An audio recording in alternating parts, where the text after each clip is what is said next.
আবার আমন্ত্রণ ইয়াং নাইটে। আজকে কথা বলছিলাম কৃষি তথ্য নিয়ে। আজকে আমাদের অতিথি agrobangla.com বলে একটি ওয়েবসাইট, যারা কৃষি তথ্য নিয়ে কাজ করে এরকম একটি ওয়েবসাইটের প্রতিষ্ঠাতা মহিউদ্দিন আহমেদ সৈকত। আমরা কিন্তু আপনার ওয়েবসাইটের নানা দিক নিয়ে আলোচনা করে ফেলেছি, কিন্তু আমাদের সময় তো আসলে অনেক সংক্ষিপ্ত। আমরা অন্য একটা বিষয়ে চলে যেতে চাই যে আপনি কনজিউমার অ্যাসোসিয়েশন অফ বাংলাদেশ ক্যাবের আপনি খাদ্য সুরক্ষা কমিটির একজন সেক্রেটারি জেনারেল। তো এইটা নিয়ে একটু কথা বলি, আমাদের যতক্ষণ সময় বাকি আছে ততক্ষণ আমরা এটা নিয়ে একটু কথা বলতে চাই। তো এই কমিটি আসলে কি করছে? আমরা জানি যে consumer association of Bangladesh cab, তারা আসলে ভোক্তা অধিকার সংরক্ষণের নানা বিষয় নিয়ে তারা কাজ করে, বিভিন্ন রকম কর্মসূচিতে আমরা তাদেরকে দেখি।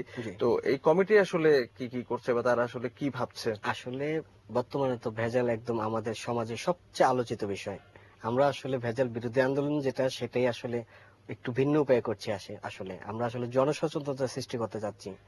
সেটার প্রধান লক্ষ্য হিসেবে আমরা ফরমালিন নিয়ে অনেক দিন থেকে আন্দোলন করে যাচ্ছি। আমরা আসলে সরকারের কাছে দাবি জানাচ্ছি ফরমালিনকে যাতে সহজলভ্য করা না হয়। আপনি দেখেন, ফরমালিনকে একদিকে সহজলভ্য করা হচ্ছে, আরেকদিকে ব্যবসায়ীদের কাছে ফরমালিন কিট বিক্রি করা হচ্ছে। এটা আসলে শনাক্ত করা যায়? আমরা আসলে মনে করছি এটা সরকারের দ্বৈত নীতি।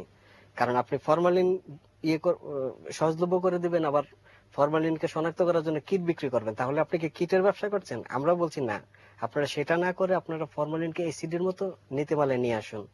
আপনারা ফরমালিনকে নিয়ন্ত্রণ করুন যাতে ফরমালিন সহজলভ্য না হয়। দেখা যাচ্ছে যে অনেক কৃষক, অনেক ব্যবসায়ী যাদের আসলে ফরমালিন ব্যবহার না করলেও চলে, তারাও ফরমালিনের যথেষ্ট ব্যবহার করছে, এবং এটা জনস্বাস্থ্যের জন্য মারাত্মক হুমকি। আচ্ছা। এবং এটা যদি এখনই রোধ করা না যায়, তাহলে সুস্থ স্বাভাবিক সংখ্যা, যেটা আমাদের আসলে যেটাকে বলে প্রজন্ম, আমরা আসলে একটা ভালো প্রজন্ম উপহার দিতে পারবো না। ফরমালিন ছাড়া আর কি কি বিষয় নিয়ে কাজ করছেন? ফরমালিন ছাড়া আমরা খাদ্যে ভেজাল, এটা একটা আসলে মূল সমস্যা। আপনি জানেন যে একদম রাস্তার ওই একদম হোটেল থেকে শুরু করে 5 তারকা হোটেল, এটা টিভি প্রতিবেদন দেখলে আসলে বোঝা যায় যে কোনোটাই আসলে খাদ্যে ভেজাল থেকে নিরাপদ না।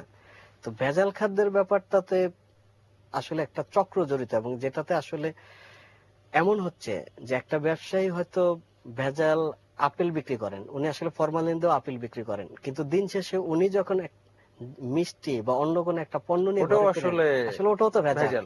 আমরা আসলে ভেজালের একটা চক্রের মধ্যে আমরা জড়িয়ে যাচ্ছি। এ থেকে বেরোতে হলে আসলে আমাদের নৈতিক যে অধঃপতন, এটাকে আসলে আপনারা আসলে সচেতনতা আসলে সৃষ্টি করছেন কাদের মধ্যে? ভোক্তা, আমরা আসলে ভোক্তাদের মধ্যে এবং ব্যবসায়ীদের মধ্যে। কারণ সরকার ইতিমধ্যে নিয়ে কাজ করছে, তবে আসলে এটার কাজ আমরা মনে করি যারা সামগ্রিক ভাবে একটা উদ্যোগ বা সচেতনতা এখানে সবচেয়ে বড় বিষয়। কারণ সচেতন না হলে এই ভেজাল আসলে কোনোভাবে প্রতিরোধ করা সম্ভব না। আপনি জানেন, কিছুদিন আগে শিশু খাদ্য দুধে মেলানিন নিয়ে বেশ বড় একটা হইচই হলো। এটা আসলে একদম অনাকাঙ্ক্ষিত একটা বিষয়। শিশু খাদ্য আসলে এই পর্যায়ে কোন একটা যাতে সচেতনতা সৃষ্টির মাধ্যমেও যেন একটু কমিয়ে আনা যায়, সেটা কমিয়ে আনা যায়। এবং একজন দর্শক অপেক্ষা করছেন, তার ফোনটা নেই। দর্শক, আপনার নাম বলে আপনার প্রশ্ন বলুন। আসসালামু আলাইকুম। আমার নাম হচ্ছে রায়হান, আমি ঢাকা থেকে বলছি। জি। মহিউদ্দিন ভাইয়ের কাছে একটা প্রশ্ন ছিল আমার।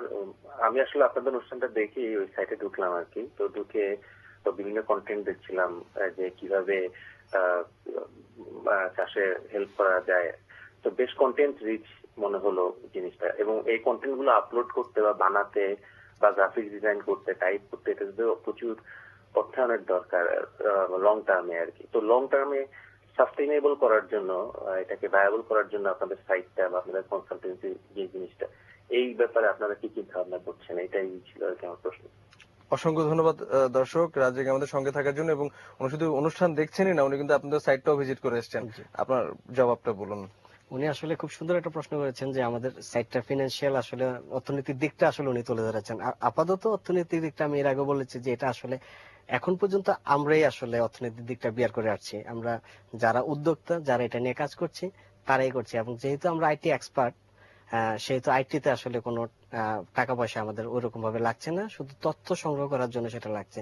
তবে উনি ঠিক বলছেন, যদি অর্থনৈতিক ফ্রিডম পাওয়া যায়, এটাকে আরো বহুদূর নিয়ে যাওয়া সম্ভব। আপনি স্বপ্নের কথা বলছিলেন যে এটাকে আসলে আরো বড় করতে চান, আরো ডিটেইল করতে চান, তখন তো আসলে কিছু না কিছু খরচের একটা ব্যাপার যুক্ত হয়।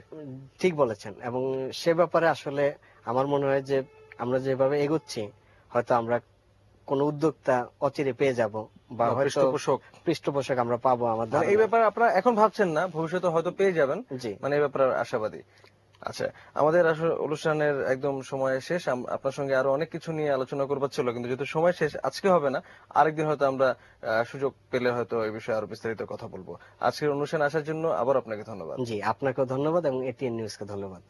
দর্শক, আজকে কথা বলছিলাম কৃষি তথ্য নিয়ে। আমরা কৃষি বিষয়ে নানা রকম সুযোগ খুঁজি এই বিষয়ে কথা বলার জন্য, এবং কৃষি বিষয়ে যারা কাজ করছেন সেটা যে লেভেলেই হোক, আমরা তাদেরকে এই অনুষ্ঠানে অতিথি করার চেষ্টা করি, জানার চেষ্টা করি যে তারা কৃষি সম্প্রসারণ, কৃষিকে আরো আধুনিক করা, এবং এই বিষয়ে আসলে যেটাই হোক, কোনো একটা ইতিবাচক কোনো অগ্রগতি বা কোনো একটা কার্যক্রম যদি কেউ যুক্ত থাকেন, আমরা চেষ্টা করি সেই খবর আসলে এই অনুষ্ঠানের মাধ্যমে আসলে দর্শকদের কাছে পৌঁছে দেওয়ার জন্য।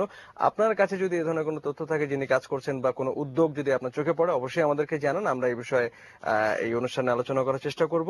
আজকে অনুষ্ঠান এই পর্যন্তই। ভালো থাকুন, সুস্থ থাকুন, দেখতে থাকুন এটিএন নিউজ।